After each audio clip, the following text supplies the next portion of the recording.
Selamat datang ke video ini. Kita akan membincangkan kaedah analisis data kualitatif, iaitu proses meneliti, menyusun dan mentafsir data bukan angka untuk memahami makna, pengalaman dan pola dalam kajian. Data kualitatif biasanya berbentuk teks, perbualan, pemerhatian atau imej yang bersifat mendalam dan kontekstual. Contohnya termasuk transkrip temu bual, nota lapangan, catatan refleksi dan dokumen kajian. Analisis data kualitatif bermula dengan penyediaan data, pembacaan berulang, pengekodan, pembentukan kategori, pencarian tema dan akhirnya penulisan tafsiran yang disokong oleh bukti daripada data. Analisis tematik ialah kaedah yang sangat popular. Penyelidik mengenal pasti tema utama daripada data mentah, kemudian menyusunnya mengikut pola, hubungan dan makna yang menjawab persoalan kajian. Analisis kandungan pula meneliti teks, dokumen, laporan, artikel atau media sosial secara sistematik.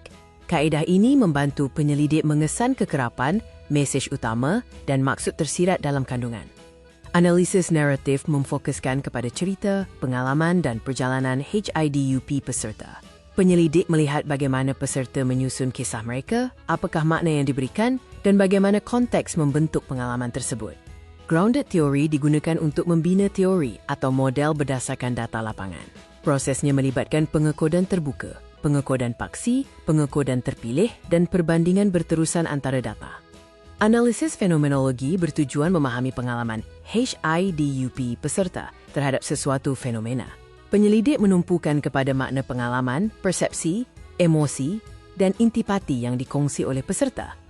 Untuk memastikan kualiti dapatan, penyelidik perlu menjaga kredibiliti, menggunakan triangulasi, membuat semakan peserta, menyimpan audit trail dan memastikan tafsiran data selari dengan bukti kajian.